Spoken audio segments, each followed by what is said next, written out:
A lot of people think probably we produce supercapacitors. Actually, it's not like that. We have designed and developed a technology which is around supercapacitors to make them work like a battery.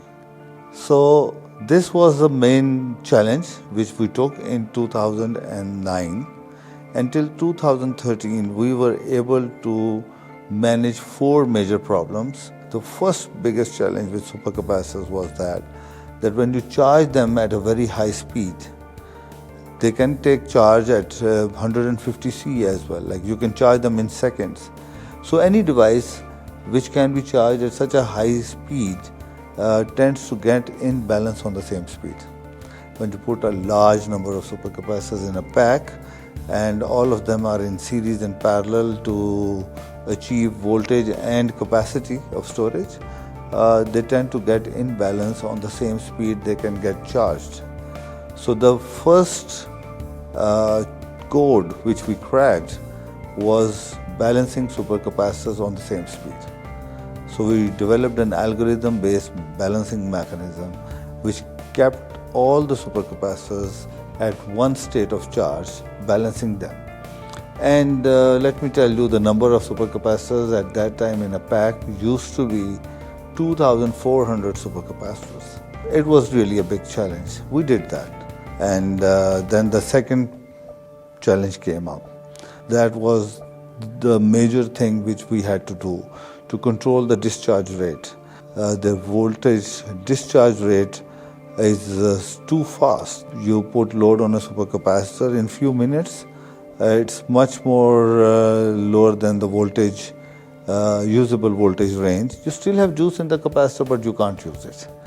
So the second code which we cracked was making the voltage curve flat and utilizing a supercapacitor to 100% depth of discharge. People were thinking that we use DC to DC converters. Yes, we use them, but in a very different way, in a parallel mode DC to DC conversion system, which was very efficient and low loss. The third biggest problem with supercapacitors, which took us very long time by the way, supercapacitors has very high self-discharge rate. You charge a capacitor, you leave it, after 72 hours it will deplete 60% of its storage, which is not acceptable in energy storage devices, you know. Initially we used lithium-ion batteries. Only 6% lithium-ion battery was placed outside the supercapacitor pack. And then later on with our cell manufacturers, we developed a cell which was embedded with 6% of lithium-ion, and we developed a technology which was a cell supercapacitor doping technology with which we achieved the charge retention.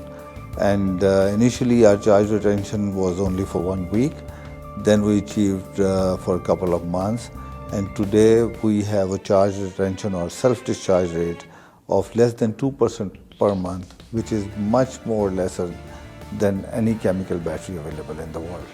And the fourth one is the most important one as well, was their energy density. Supercapacitors, they were very bulky, and their volumetric energy density was also very high. So you need a full room and tons of batteries, tons of capacitors to achieve a capacity.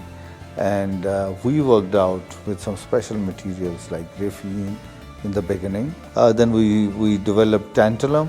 So our energy density achievement is also over a period of time. Initially we were only 9 to 11 watt-hour per kilogram, then we achieved 50, then we achieved 80, then we achieved 100, then we achieved 120, and today our solid-state supercapacitors, they are at 460 watt-hour per kilogram. And let me tell you, usable energy density of petrol is 900 watt-hour per kilogram.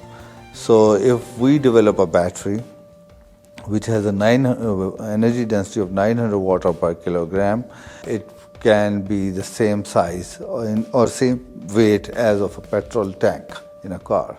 So that's what we are moving on, and we are working and developing supercapacitors of that energy density as well by using different material technologies.